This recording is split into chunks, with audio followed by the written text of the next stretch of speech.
Crew call live, crew call live, crew call live. I'm live. I'm live on the Behind the Broadcast YouTube channel with a really good friend of mine, Mario Zecca, cameraman for Fox Sports, Emmy Award winner, has done Super Bowls, World Series. I can't even go through the list of his credentials, but we're going to go through a lot of what he's been doing lately and what he's been up to for a long time. Mario, welcome to Crew Call Live. Thanks for joining me. I know you just got into your car and we got your blurred background because you just came out of Where are you? You're out west? I'm in Louisville, Kentucky, doing the first week one of the UFL. So I'm out here in Louisville for the first game. Now, UFL this year changed a little bit, right? They were all the games were in one kind of stadium last season, right? And then now they're expanded. No, last year they branched out. The first 2 years they hubbed it. They were doing it in Birmingham, Alabama. Then the third year they went to Birmingham, Alabama, and I believe it was Canton, Ohio was the second place. And so now and then last season they were moving it in different venues. So like if the Michigan Panthers were playing, if the game was being played in Detroit, if Birmingham played it, at home, they had a home game in Birmingham. So they started doing it that way. There was a team in St. Louis. This year there are new cities. Louisville's one of them. I believe, what is the other one? Oh, Columbus, Ohio is a new one. Orlando's a new one.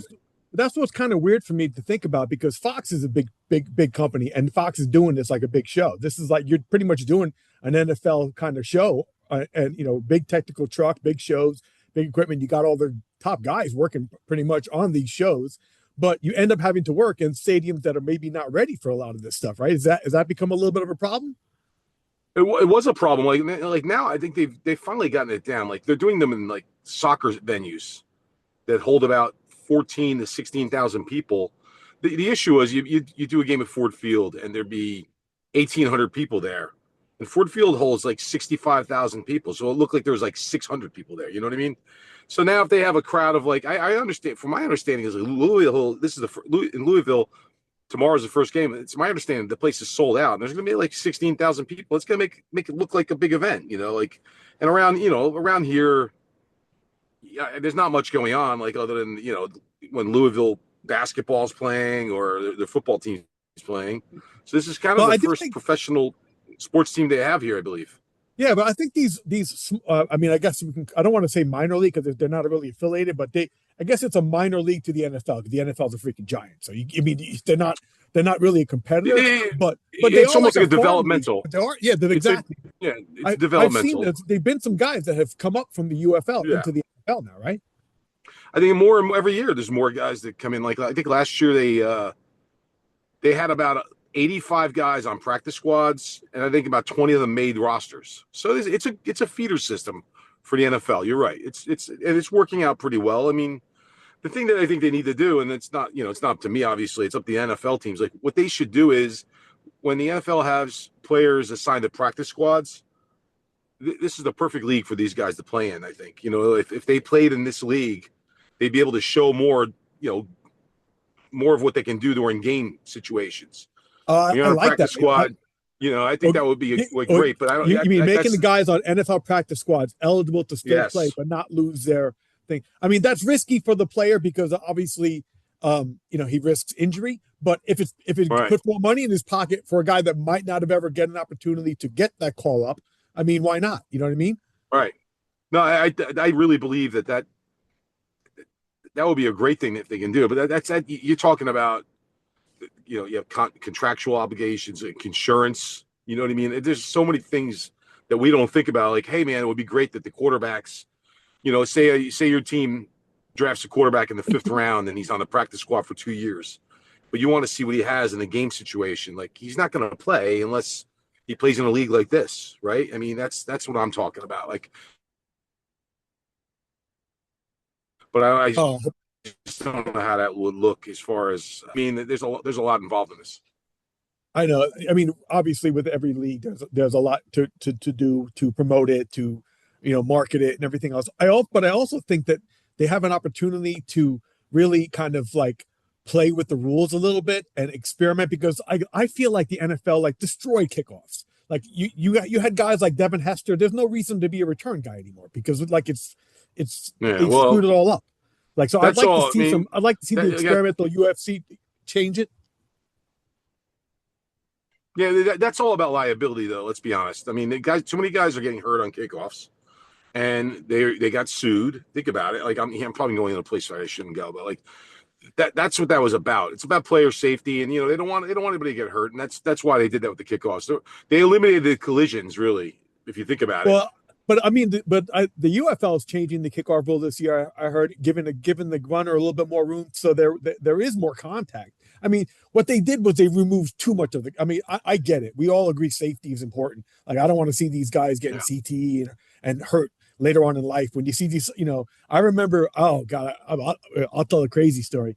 I remember with my wife, like 25 years ago, before we were even married. I went on vacation with her to St. Thomas, and we were there, and there was an NFL retirees like thing going on at the hotel. We were there, and it was awesome. They were all at the bar hanging out, and I'm like, oh my god, there's these all these old players, right? And then I'm at the bar, and I'm like, Barb, you know what that is? Like, oh my god, who's that guy? And they were all at the bar talking about who did your knee. Oh, that guy's a freaking butcher. They all talk about the surgeries they had. All their fingers were all like disjointed and stuff. But it was great. I mean, so I get it. Safety is important. You don't want to see these guys beat up, but they killed kickoff. They removed too much of the game. Yeah. The game it's a contact game. You got to have contact. I mean, Right. how often you don't even see these guys move off the line anymore when the ball's kicked? They like jog. Well, you remember, like, we would have the camera meetings, and we would ask who the headhunters were, and the headhunters were the guy that would be on the kickoff team, the team kicking the ball, and they were run down, and their job was basically to ram their head into the wedge in order to try to break the wedge up to make to disrupt the play. Basically, that's what they were doing. They weren't trying to tackle anybody. They were headhunters, just trying to get a piece of somebody in order to disrupt the play. That's pretty much it, right?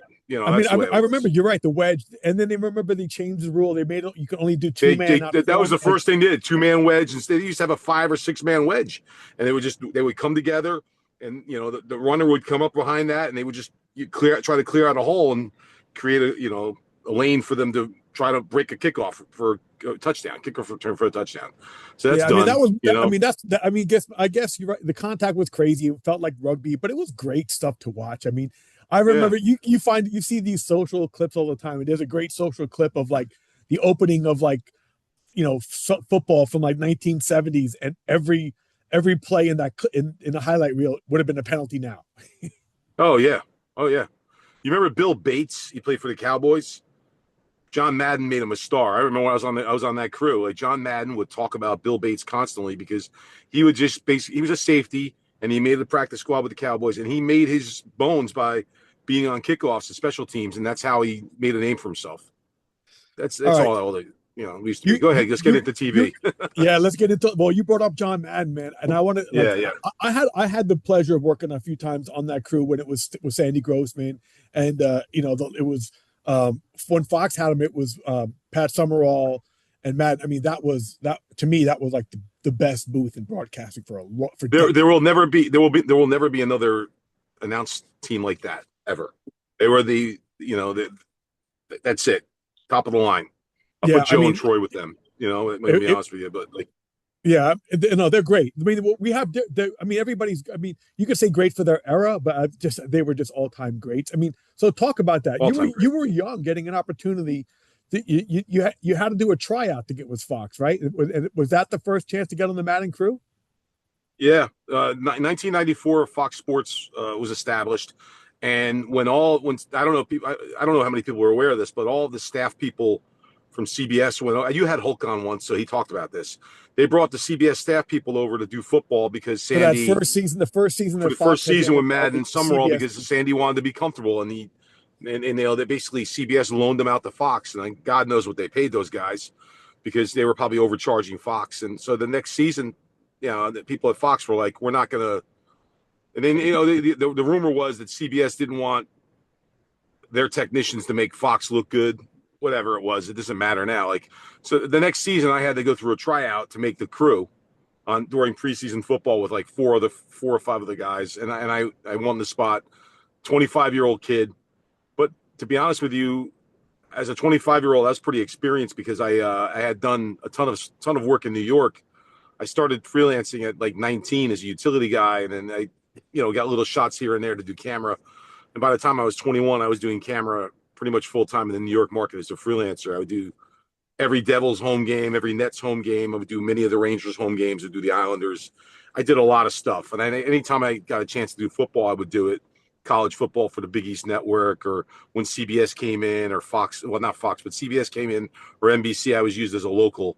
And, that's basically all I wanted to do was NFL. And it all worked out for me. I won the spot. How did you bang on the doors? How did you get into the I constantly called. The woman's name was Jane Granite and Jessica Berman. They were the crewers at CBS Sports. And there's a woman named Julie Radin and Ken Bolcom at NBC. Oh, I remember. And I called them every day for like 2 years, from the time I was like 22, 23 years old. And they finally got a shot, and I started, I became a regular at the Meadowlands at Giant Stadium, doing Giants and Jets for CBS and NBC. Worked a couple times for Sandy with CBS. And he liked me. I hustled. I did handheld. I did near side handheld on the bench. I wasn't allowed to shoot the play. I was just shooting the bench. And I tried my best to stand out. And, I kind of made an impression upon him. So when Fox got the contract, I started working locally for Fox Sports on the Giants and Jets games early that season. By the end of the year, I was traveling with Peter Bleckner on another crew. And the rest is history. I got to try out the next year, and I've been doing this ever since. Yeah, I remember those days. Andy Kindle, Peter Bleckner. Oh my God! There was Fox had some wild time directors back in the day there, and it was, it was good time to do football with them. And Sandy, you talk. How was it when you first get on the? I mean, Sandy was a tough guy to work. I remember being on those shows, and you really felt like this is another level. Like, I work locally, like you work locally, and when we work locally, there's pressure. It's live TV. But especially then, 20 something years ago, the network level was a completely different piece. That was like literally 32 years ago, right? I mean, like, it was 1994. So, I mean, and I was a little, not going to lie, I was a little intimidated by him. But he ended up being like the greatest. He helped me out. He helped my career out a lot. Like, I got out there, put me on a camera that probably had no business doing. But I have to be honest with you. When I did the tryout, I really did well. I'm not gonna lie. I was on top of it. I studied rosters. I looked at everything. I mean, there was a point during the game where one of the I forgot, it was a backup quarterback because it was a preseason game. He's on the phone. I shoot up into the upper deck. I can see the guy on the phone talking to him. Took the shot. He was like, "Wow, great job, kid. You're really on top of it." That's the kind of stuff, and that's the way Sandy already knows. Oh, yeah. Already knows.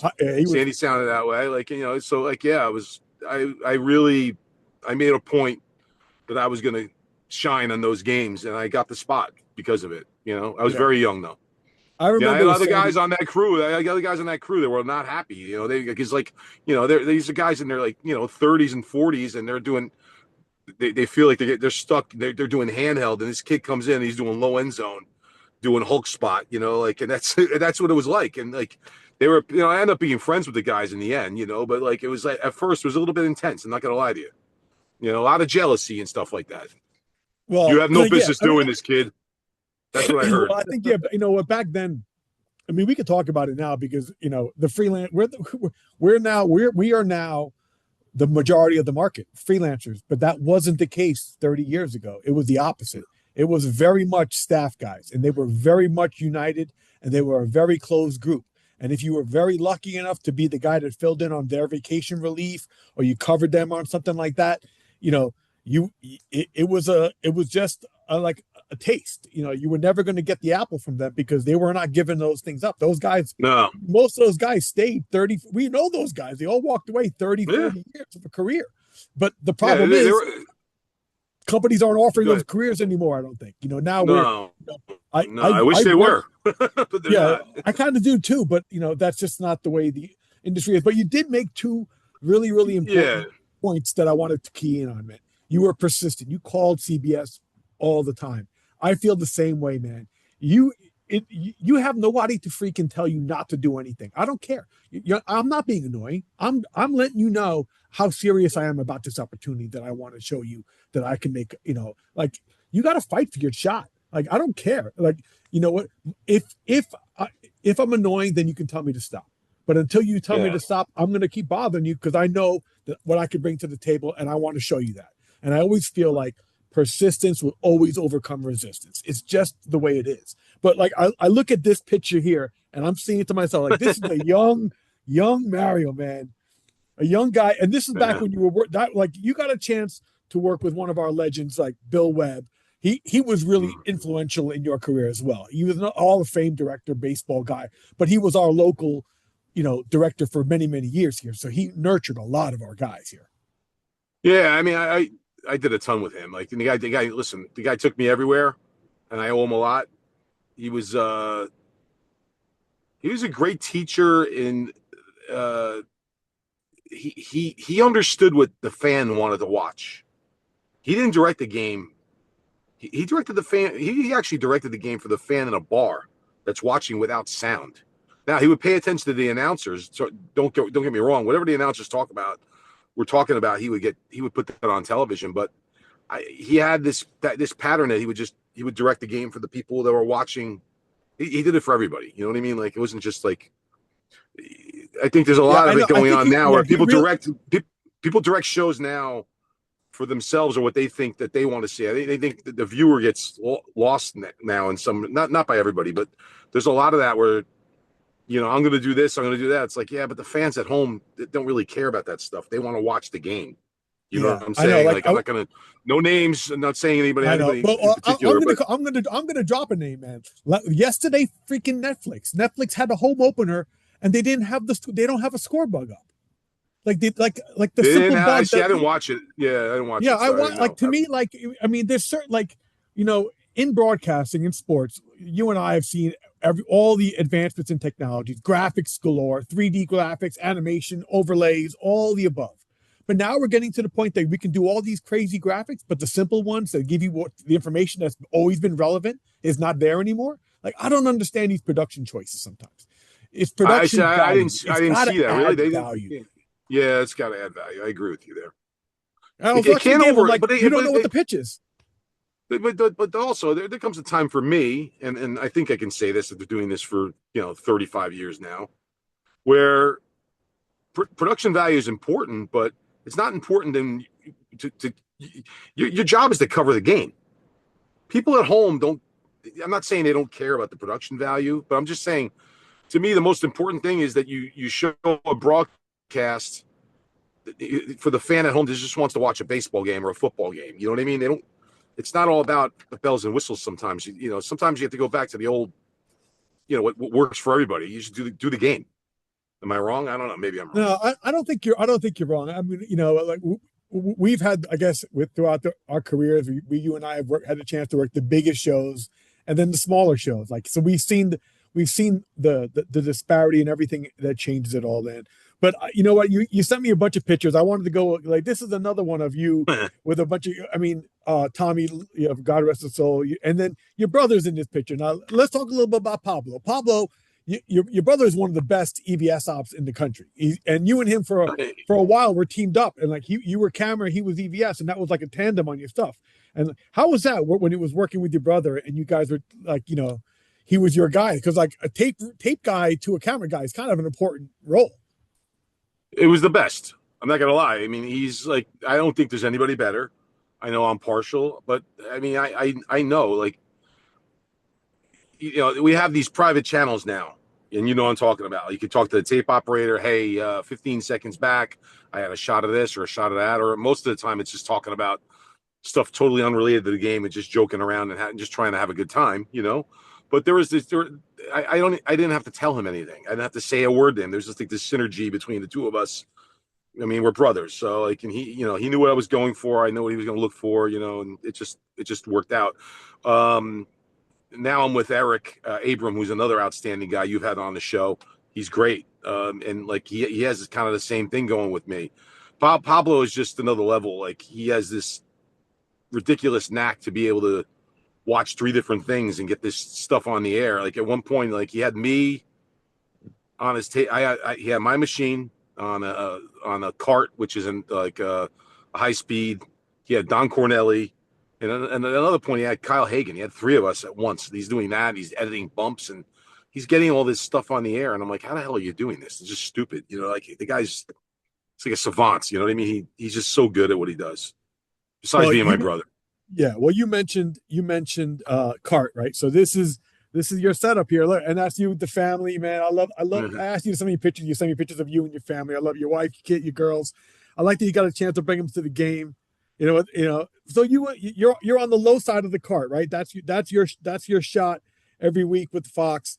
And is that Corey up there? Corey's your handheld guy. What's he doing up in that Yeah, cart? that's Corey. Well, he was on that when Don was still with the crew, and then and he moved over to handheld since Don is retired now. So yeah, I'm with Matt McGann He now. was on the cart before he went to the handheld. I didn't realize. I Yeah, thought he yeah, was. yeah.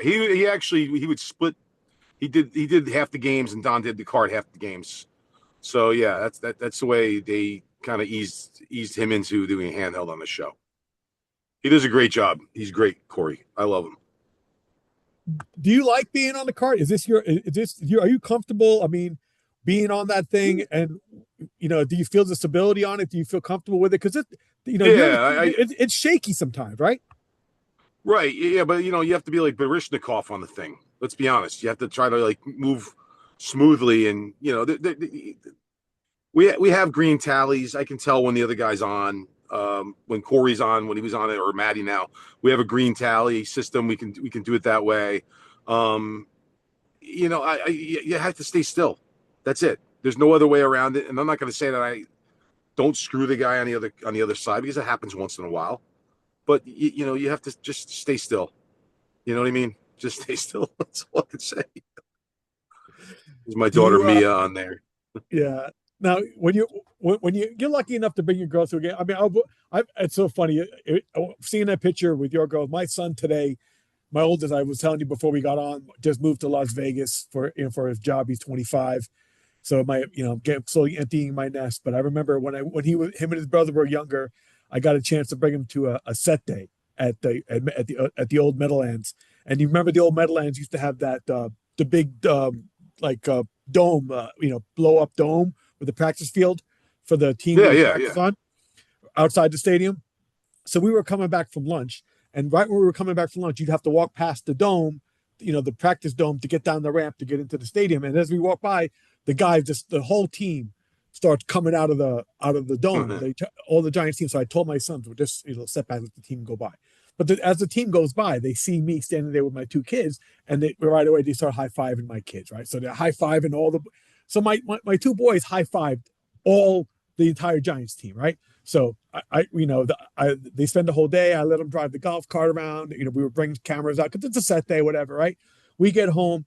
My wife's like, "Oh, how was it? You were with Daddy at work today? Well, how was it?" Like, "Oh, do you have a good time?" They're like, "Oh yeah, it was awesome. Dad let us drive the cart." Like that was the highlight, driving the cart. You get to meet the whole NFL team, the whole Giants team, the team you root for probably growing up, and then like it's about the golf cart. Yeah, I understand. Yeah, that's how kids are. But it's the beauty. I mean, now they're big, huge. Both of my boys are big, huge Giants fans. They're big, huge sports fans. Yeah. They love it. Thank God they're not gamblers. I mean, I worry about that part of it. I mean, let's talk a little bit about that. You and I have had these discussions before. You and I think both agree that gambling has made a big, big change in this business for us. I mean, I'm torn about whether it's good or bad, but I do like the fact that Yeah, they do recognize the work that we do because now it matters because there's money on it. gambling is. I feel like it saved the industry in some ways. People can say whatever they want about that, but like I really think it's helping because like more people care now. Like there are more people gambling than ever.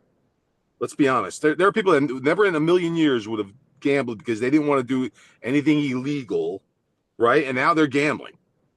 And I have an opinion on this, a very strong opinion on this, and it's gonna spin into this now, and it's probably gonna get me into some kind of trouble with some engineering types. But AI technology, I see all this stuff, and I think it's amazing, and it's all remarkable what they can do. But in the end, if I'm putting my money and laying my money down on a football game, a basketball game, like anything like that, am I going to trust some AI replay? Because it's really not real stuff, folks. It's fake. Let's be honest. It's rendered and it's not the real thing. You're going to put your money down on a football game or a basketball game or a hockey game when at any moment you could have a definitive replay decided by an AI replay. I'm sorry. It's just not the same.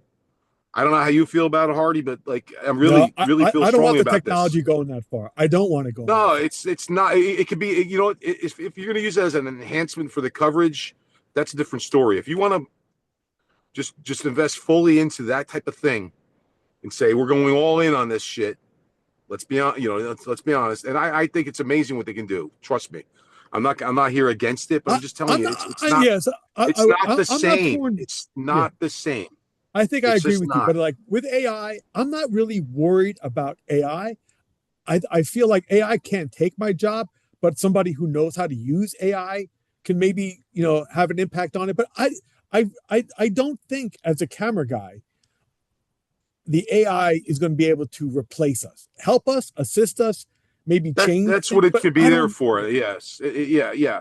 And AI, listen, I'm gonna, AI follows AI is not going algorithms. to look AI outside the follows viewfinder. am I right or wrong? But AI follows algorithms, right? And that's what it does. And like I don't know how it works 100%, but like I don't think it will I work. could tell That's you the this. problem. I could tell you this. I did a game once. We were in Arizona, and there was a little receiver for the Cardinals. His name is Andy Isabella. Arizona was playing the 49ers, and Richard Sherman was playing safety at the time for the Niners.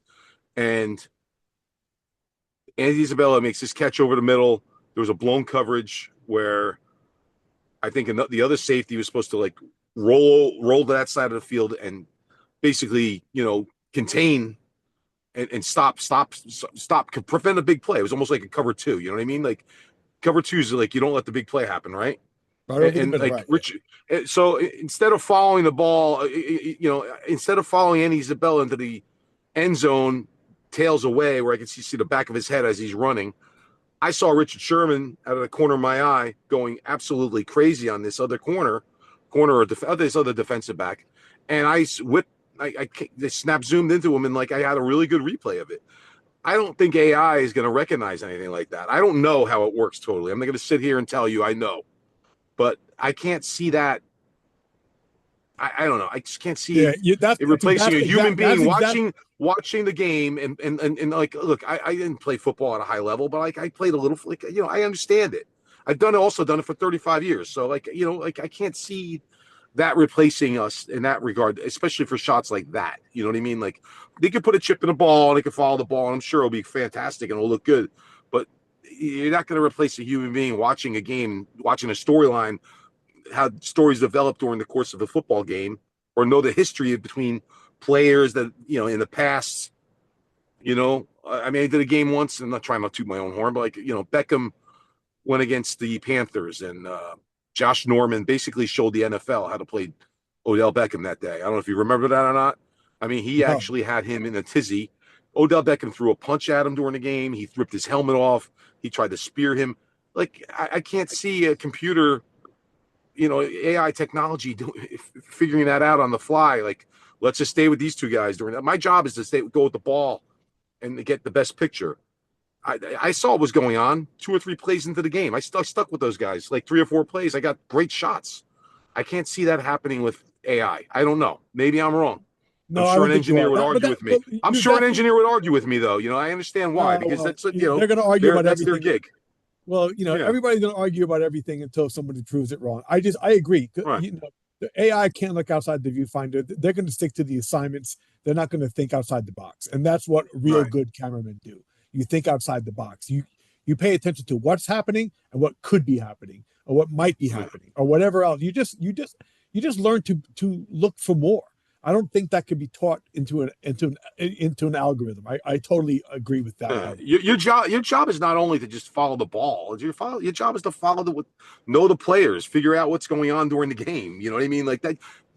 Following the ball. Like I remember Joe O'Rourke, one of the all-time greats. Like he was a hockey director, and he was so against tight stuff and he said anybody could follow a chunk of rubber around the ice.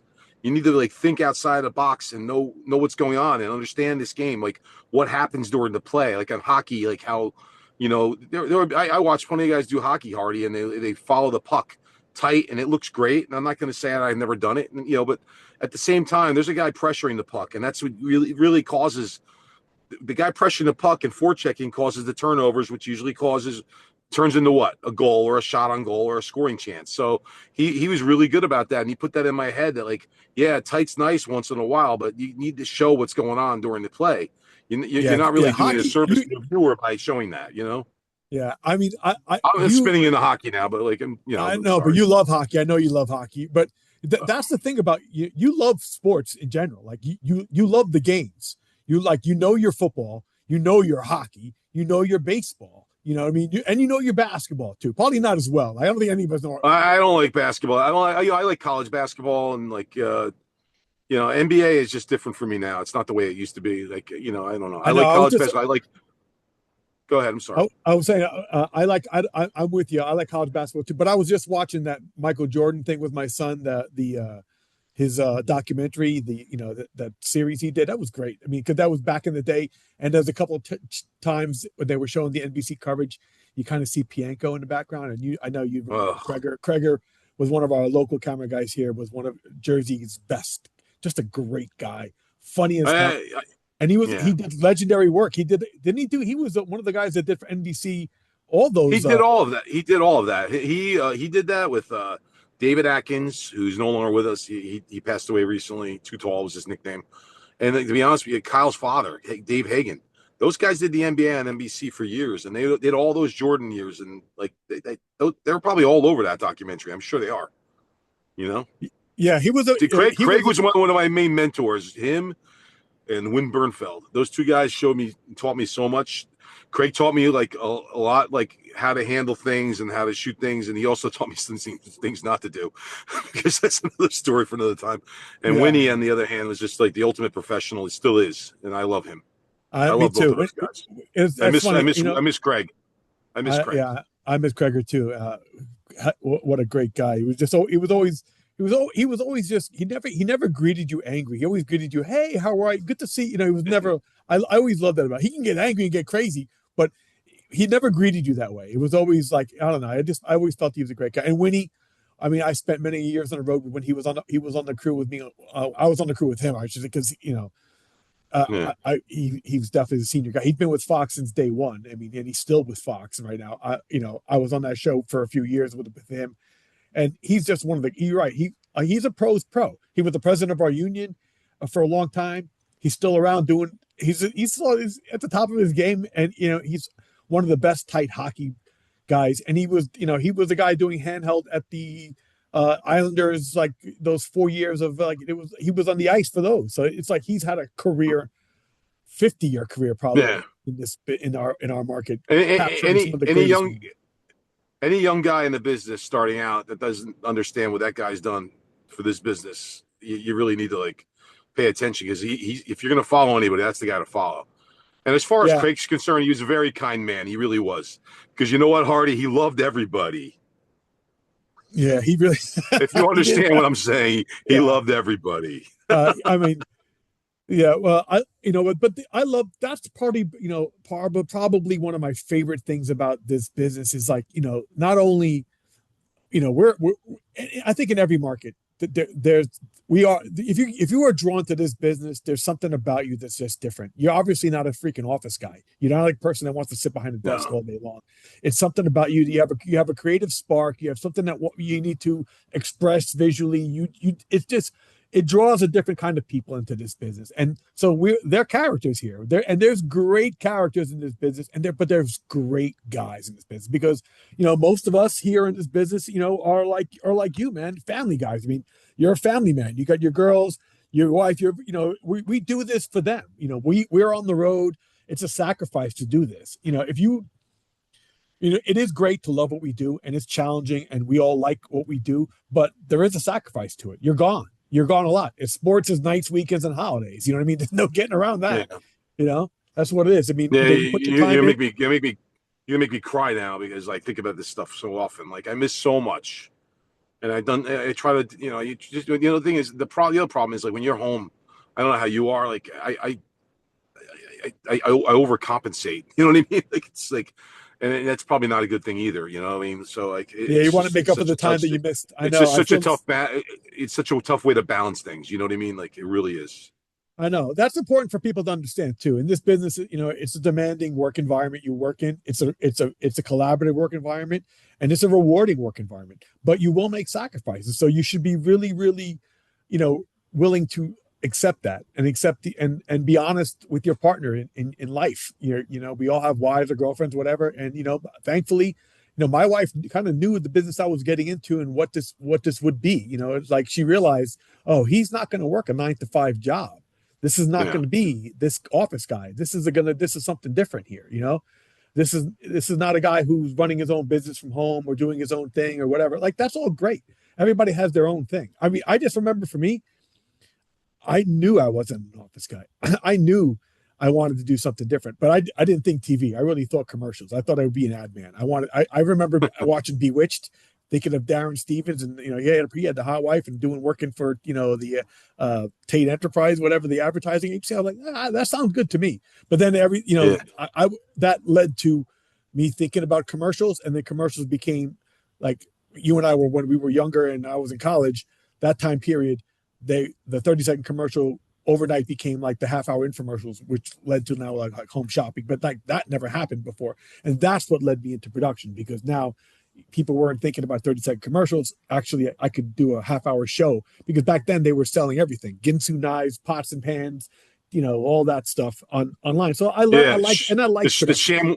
sham wow. The sham, wow. Oh yeah. I mean, so I wasn't thinking sports. I was kind of thinking the creative side of camera work. I commercials and doing stuff like that, which was kind of fun. I mean, I probably still, if I got a call from somebody to shoot a commercial or something, I'd probably want to do it. I always am interested in the marketing and branding of stuff. Like I think it's very interesting how every sports team is all about brand. I mean, our business is definitely branding. Networks branding. Everything's branding. Yeah. Hey, give me a second. I got to do something. Hold on. Kyle's going to drive while I talk. Oh, we got a driver. We got look. Now I know you're on a big show when you have your own driver. You got to rent a car. That's a big show when you got a driver, man. I'm telling you, that's a really big deal. All right, I'm here. I'm sorry. What's no up? worries, brother. Look at the swap out. You swap spots to the other side now. Yeah, he's going to drive because I can't drive. All right, that's good. No, wait. So let's talk. So I wanted to bring something up. Like you kind of mentioned the whole thing with I lost your feed now. I can't even see you. Okay. Sorry, no, I'm here. I'm here. Right. You mentioned about the family. Like my wife's dad did this, and he worked at the garden full time, and like it's still hard. Like even when you know what you're getting into, it's still hard. What happened to your monitor with the with Crew Call Live? What happened to my? Look at you, troubleshooting my thing. What the fuck happened to that? Well, come on. I don't know. Like it has what a kind of shit show is this? What's going on? I got to check the sleep on the damn thing. Nah, it's okay. I'm just joking. You know that. No, but wait. So I want to talk about. So since you're on the road driving, let's talk about where you came from. Like you recently had a really wild show. A bunch of the guys from our market and your guys, the Fox guys, were all booked to work a show in Dubai. Right, this flag football thing that just happened last weekend was scheduled to happen in Dubai. Were tickets bought? No, it was going to happen in Riyadh. Oh, Riyadh, where a bomb hit like about an hour away from where we would have been. So yeah, we were going to be in Riyadh, and it got canceled, huh? Did they have flights booked and hotels and everything? Oh yeah, we had everything booked, dude. It was crazy. And then like I was at the NFL Combine, and I got a phone call. I guess we're not going to Riyadh. And I didn't realize that they had started bombing, So I basically started calling everybody and telling everybody that everything had been moved to North Korea instead. Which wasn't true. I was just joking around. No, I'm joking around. They moved it to LA, and to be honest with you, we did it last weekend. I don't know how well it did. I don't think it did very well with the ratings because it was thrown together so quickly, and it was going against March Madness. I'm not going to lie to you though. I was there, and it was a cool event. If you have children, it was a really cool event to go to because you had NFL players there. They were signing autographs for kids. They were, there was a lot of interaction with families, which I thought was really cool. I'm Well, not you going to know lie what? to you. I don't think it really, for Fox purposes, or for, I mean, I'm sure they want people to watch it, but I think these things now, I mean, I saw clips of it everywhere. So these things live on and do well and make money in other ways that we probably didn't realize that they do anyway. So like, I think the success metrics are judged differently than how we think. Like, oh great, they didn't sell out and there wasn't a ton of people watching, but I think it really made a big impression, I think. And it was entertaining, which is what you want. I mean, obviously you're trying to entertain people to want to watch it.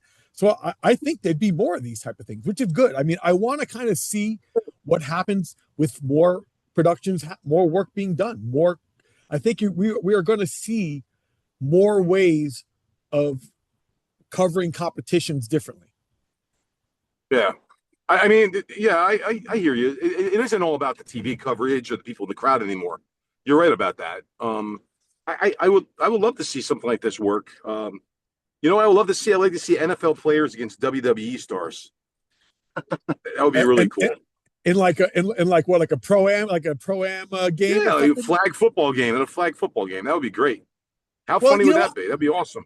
I kind of, you and I will, because we're older, we remember this, but I remember the back in the days with the Wide World of Sports, they used to do the Battle of Network Stars and a bunch of different, those were great. They were like, they were a lot of fun, different, events that they just made up and created, and they were competitive. Like they would have the cast of this against the cast. Like I can see more things like that happening, but the problem is, where are they going to happen now? Are they, it's going to be on a streaming service. It's going to be on net, I don't know. I mean, the industry, they've tried to do that. They try to do like Hulu stars versus Netflix stars and all that stuff. I don't know. I just don't know how much, listen, it's a lot different than when we were younger. There's a lot more shit on TV now that people, any not just TV, streaming. There's a lot more stuff for people to watch on television or anywhere.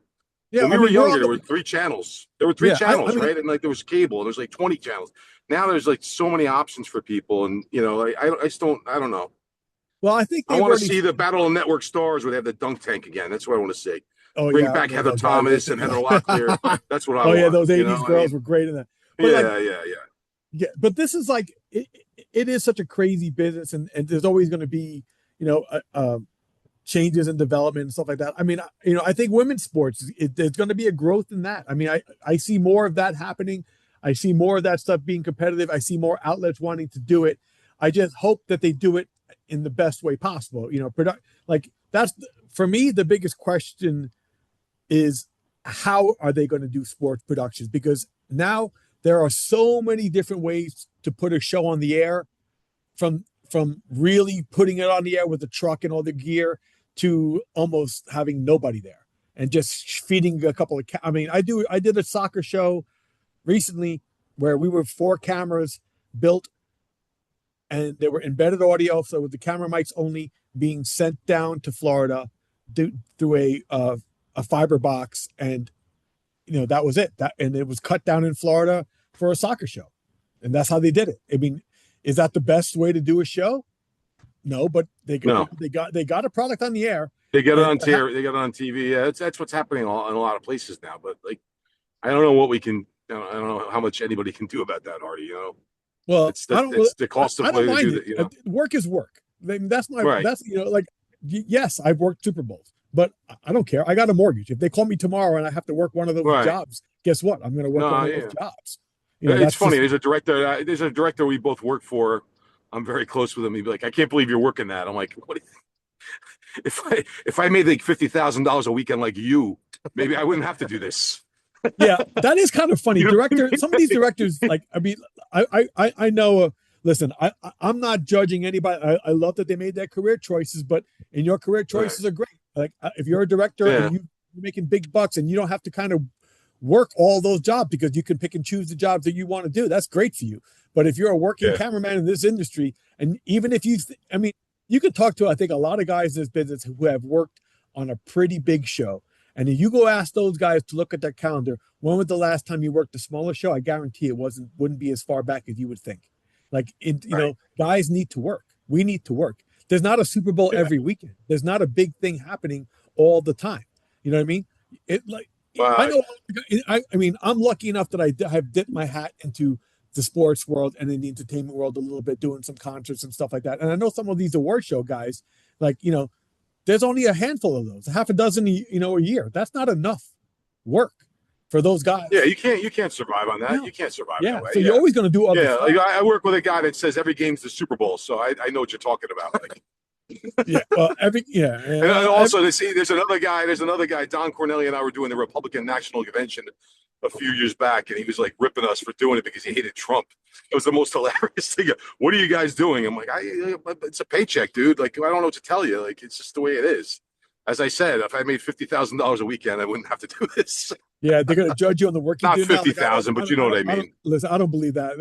I don't care. I've worked both conventions many years of doing the Yeah. Republican and I did both. I've done a bunch of those conventions. Those are like political rock shows. Those are weird ass shows to work.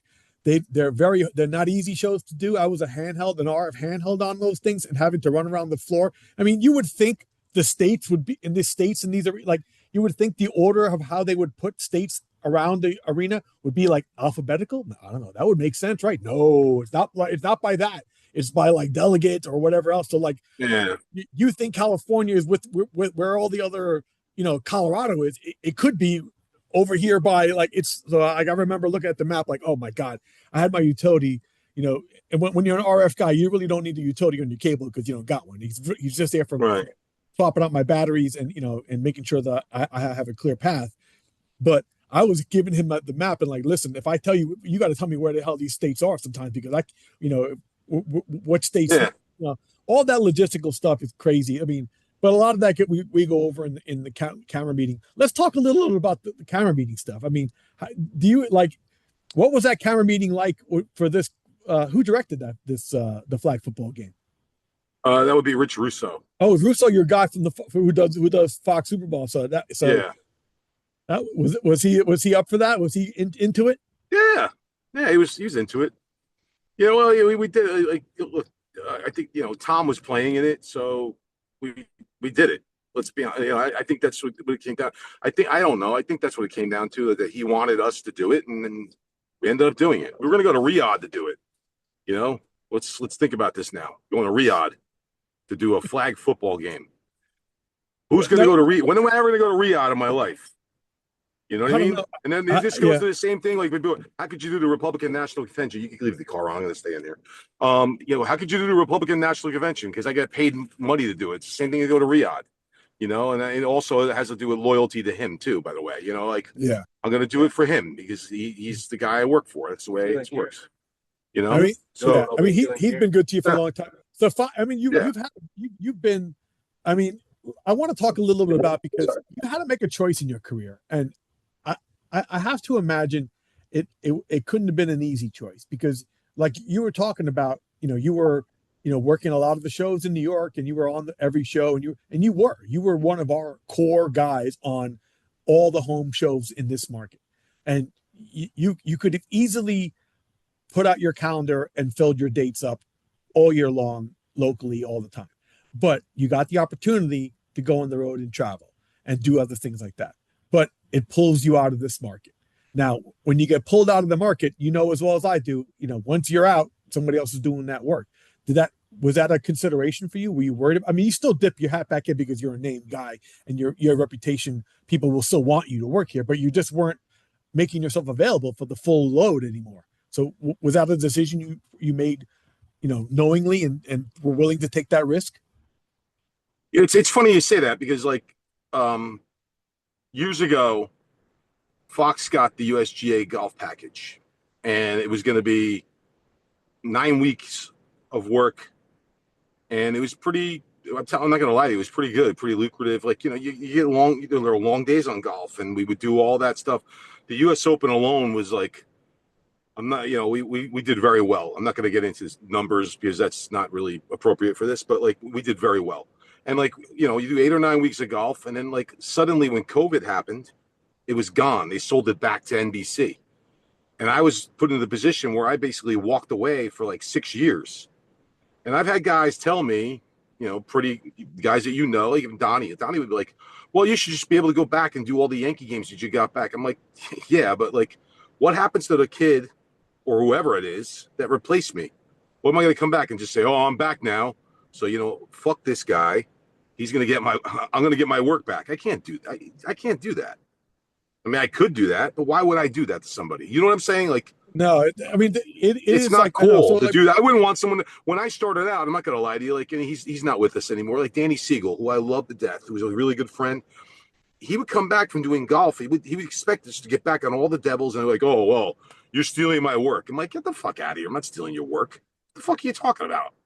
You're yeah, well, fucking I mean, gone. Like, you know what I mean? Like, what you don't say. I don't want to be that guy. I no, I could mean, easily just say, you oh, can't I'm be, going to come you back and can't now I be. want to be on it. I do a good job and I should be back on this. Like, why? Yeah, okay. But like, what about the kid that took the spot? That's not cool for them. Am I But wrong? I mean, Like, but what do you do about that? Realizing that, okay, you're out. it's You hard. pulled You yourself got to out of the find other market. stuff. Yeah, but I mean, so then then you accept the fact that you have to now, like, you're going to be traveling for most of your work now, like, because it's going to be a lot more of that. Yeah. Like, Yeah. I mean, you're a million miler, easily a million miler right now. I'm almost two now. Like, it sucks. Like, it's not really a badge of honor. It's a badge of a loser, as far as I'm concerned. You know what I mean? Like, you don't want to be Well, on the I mean, I've airplane always, all the time. It I mean, sucks. yeah, I mean, I, to me, that was the one benefit of the job that paid back the family a little bit more was all my miles for many years. I was able to like take my family on vacations and travel them, and my nieces and nephews take them to Disney and do crazy stuff like that using all these miles from traveling. So like, I've always felt like those are the sacrifices that kind of made it worth it. But I don't know. I do feel like the perks have definitely slimmed for the road life. Yeah, But those are great perks. Those are great perks, and I'm not going to lie. I've taken advantage of them and gone and done things. But flying on an airplane sucks. You have a bunch of people that they're just so inconsiderate of everybody else that's around them. They act like they're in their house. They come in, they take their shoes off. I had a woman about a year ago was sitting in the middle seat. She was tiny. And for some reason, she didn't feel comfortable because she had me next to her. I'm a big guy. I'm not like a huge guy anymore. I was a lot bigger at one point, but like I'm a big guy still. She curled herself up, put the tray table down with no shoes on, and put her feet up on it. I called the flight attendant. I'm like, that's the kind of stuff that happens a lot on airplanes. People take their shoes off all the time on the plane. You know I, what I'm talking about. You've been on yeah, these flights. So what the I fuck's wrong with these people? I'll never understand on a long flight, and I mean, like, I don't get it, man. I'll watch a guy walk down the aisle, and I'll look down, and he'll go into the bathroom, and he's got his freaking shoes off, and he's walking into the airplane bathroom with socks on, and I'm like, Yeah. like, what is There's wrong? What piss is all wrong over with the you? floor. Yeah, There's piss all over the what is floor. What the like? There's got to be Yeah. something wrong with. I don't understand. I'll never Yeah, understand. yeah. I mean, We could do a documentary, Hardy, oh, on this stuff. I mean, like people lose all I mean, sensibility when they go on an airplane or get into an airport. They don't understand. You can't act the way you did. You're in the public. You're in a public place. You can't just have all the creature comforts you want. You're in a freaking tube with a bunch of people. yeah, Let's I be mean honest. that You is know, true. like, Like, we had the experiences of being on the road, and the experience of doing all these jobs and seeing all these arenas and stadiums. But some of these experiences of dealing with people at airports, like, it's horrendous. I'm sure now, like, this past week with the TSA stuff that's going on, I don't. It must be nuts to have to work. If this was the middle of football season right now and all this was going on, it oh would my be god. it would be mayhem, Yeah, I don't know. absolute mayhem. I mean, the logistics of what we do is really, when you think about it, and when it's happening in full swing, like NFL season, it's incredible because there's literally hundreds of people crisscrossing the country, and while there are trucks crisscrossing the country to meet those people at all these different cities all over the place, and it's happening week after week after week for the full season. Like, it's all, Mhm. preseason, and it's like, it is major logistical travel. Like last year, I think you guys had a trouble one time that you had to go from one place to another in a short period of time, and you weren't sure the trucks were going to make it, right? Yeah, we had a game. We were booked to go to Washington D.C. The Lions were playing there, and Jaden Daniels got hurt like the week before, and at the same time the Rams were playing at the 49ers, and like they switched the game on a Tuesday, or Wednesday. So we had to change all of our flights, not just our flights. The other crew that was supposed to go to L.A., San Fran had to go to Detroit. It was a nightmare. It had to be a nightmare for them. The same way there was a nightmare with them at Riyadh. Like that all came together within 10 days. They found the venue, they booked it. They have to be honest with you. They did an outstanding job. Fox did an awesome job getting all that together. The venue did a great job. The company, I think it's OBB, was the company that was involved. They put on a really good show. Like I'm not going to say it wasn't without hiccups, and that was, you talk about logistical nightmare. That was the logistical nightmare. Yeah, a bunch of Well, people go to Riyadh, and all of a sudden they're not going there anymore, and they're going to go to LA. It was crazy. well, I think it's good that you give props to like it's good to acknowledge the fact that there are a lot of people behind the scenes that help make what we do. Oh, I mean, there's so, like you're right. Like for those people, they're in an office and they've had to work the phones and do a lot of crazy things to make it happen to get all these people and all that equipment that was going to go across an ocean to now go across the country. So it is impressive when you think about what the coordination and things that are happening. I mean, everybody thinks it's easy to put on a show, and I think if you are lucky enough to maybe get into this business or to get a peek behind the business, behind the curtain, and see how many people actually it takes to put on a show, I believe that you would be very surprised to know how many people it does take along the chain. And that's not even all the people. There's some people on site. yeah. There's probably another people off site. But that's what I was going to say. Like the people like in crewing and in travel, they don't get they get no accolades. All they do is like, and I'm not going to sit here and tell you that I've never done it. They get shit on sometimes, and it's not fair. All right, they deserve the credit when for the most part, let's be honest, they do a great job. Every once in a while, there's a hiccup, just like with any of us. You know what I mean? Like, so they deserve all the credit in the world. Our crewing department with Mike Marble and Connor Campfield, Stacy Sonny, John Stapleton. It's going to sound like I'm kissing their asses, but I'm really not. Like, they do a really good job. Sonny's still there? No, Sonny Pulver's not there, but Stacy Sonny's there now. So they do an awesome job. And like, look, I'm not going to say that. Like I said, I'm not going to say I've always been the kindest person to them, because every once in a while shit happens where you're going to lose your stuff. But I'm going to tell you, like, they do a great job. And if you're going to make a soundbite, Hardy, make sure it's this one. So I don't, Well, I might do that, because I think also I'll add in that I think you always do a great job, man. This has been great. Thank you. I mean, I really appreciate you taking the time out. I know you're on the road. You squeeze this in for me, because I've been trying to get you. I mean, you've been supporting me doing this kind of thing for a long time. I know that Parker, who lets me put this on his Behind the Broadcast YouTube channel. Thank you, Parker, for always supporting me, and he supported you. You were doing a Fox Facts check, and I would suggest people check it out, which was awesome. You, like, all season last year, you did a little weekly check-in with your crew and you highlighted different people on your crew all season long, from the truck drivers to the tape guys to the audio guy to the guys who did the pylon cameras. I mean, you really gave a great behind the scenes look. The director, the producer, you had everybody. Like that. You had some great conversations. You highlighted some great people. So I hope people check out Pan Tilt Talk on YouTube. It's on this. If you're watching this now, look at Pan Tilt Talk and check out some of Mario's clips from the season. It was awesome stuff. Parker promoted it, and it was great that Parker did that for you. I hope next season there's a sponsor for it. I'd love to see somebody. I think these networks like Fox and everybody, they should recognize that the behind the scenes thing is something. There's something there. It's interesting. I mean, if you're looking for content, what is the key for content? For it to be interesting. And there's nothing more interesting than seeing people do the best work at the highest level, and you do that. You do some of the best work at the highest level, and your crew does. Like, you work with a bunch of great technicians, and I think high tide raises all boats. All your guys, every week you guys raise the bar for each other, and it shows. Like, I watched your work all season long, man. I was like, damn, these guys are good, man. You guys have a good crew. Yeah. Man.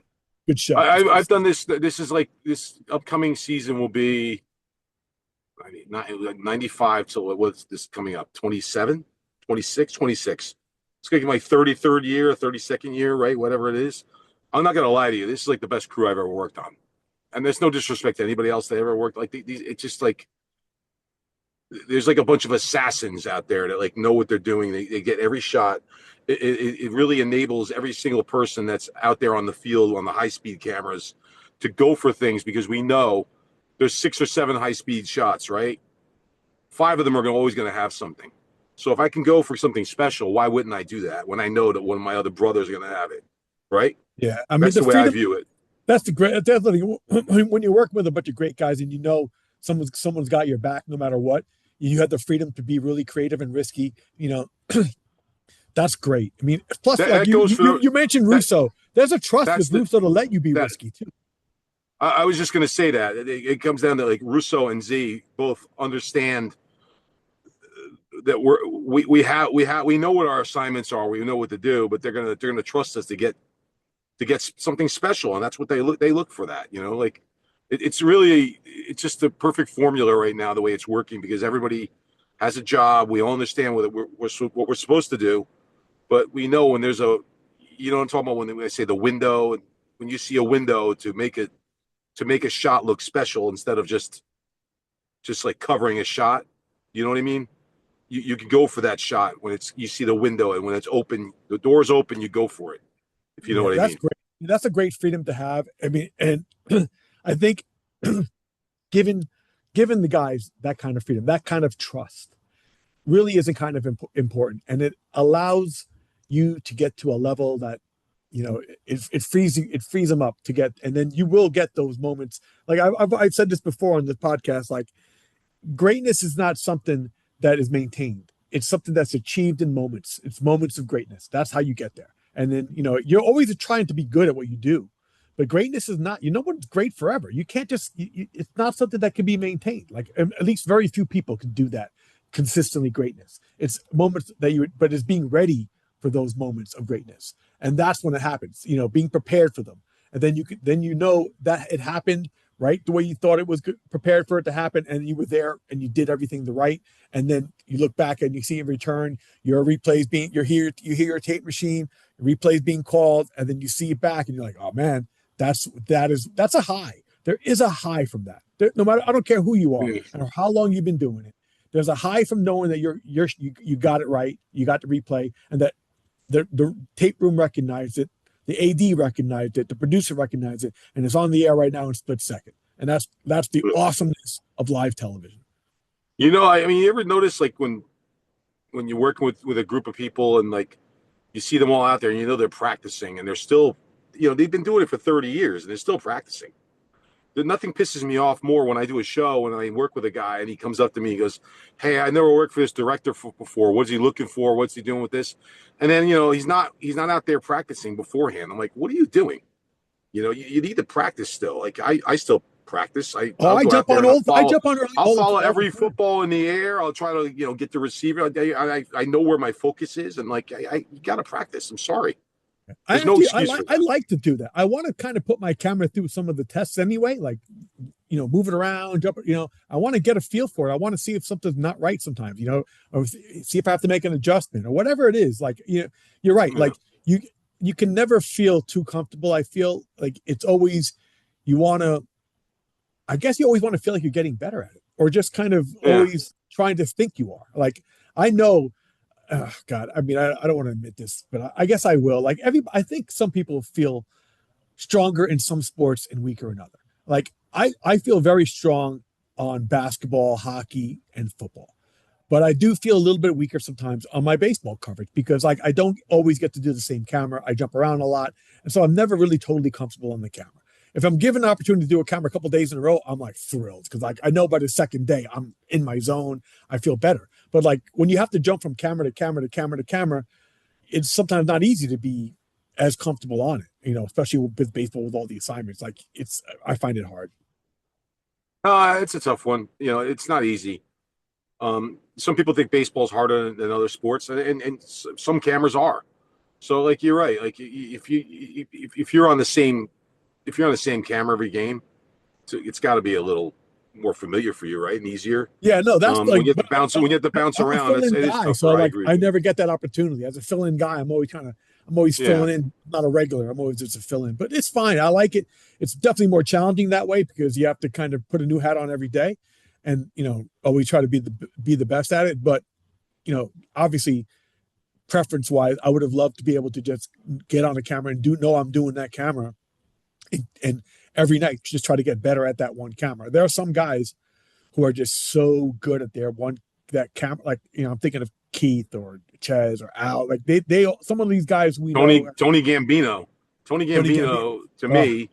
Tony Gambino to me, like, and all those, everybody's awesome. No, don't get me wrong. Like Keith DeSantis is the best baseball camera man I've ever seen, camera operator I've ever seen. Tony Gambino is great at everything. I work with the guy all the time. The guy, I mean, he's probably like shut up, but like he does everything really well. He could do a handheld. He could do a hard camera. He does a camera on a fixed lens during the baseball playoffs. He's on a fixed lens. There's no zoom. He doesn't know where he's got to like pan to find the ball and focus on the guy. It's a lockdown prime fixed lens. The guy's unbelievable at it too. Like I'm like, how do you like the way? What the fuck? I'm like, you like doing this? He goes, oh my god, I love it. I'm like, how do you love this? It's got to be the hardest thing ever. I tried it. I did all right, but like not like him. The guy's awesome at it. Yeah, I mean, it's fantastic. There are a lot of there are guys at the top of their game now that are just shining. But I think that's the beauty of our business and our market, and because that's why every day you got to bring it. You have to try your best and be that way, because the guy next to you is, and he's shining and he's doing good stuff. You're like, man, I got to shine too, man. I kind of like that. I want to feel that. I want to feel competitive too, because I want those guys being a little worried about me too. I want those guys thinking, oh, if Hardy's on the show, he's going to try to get some stuff on the air too.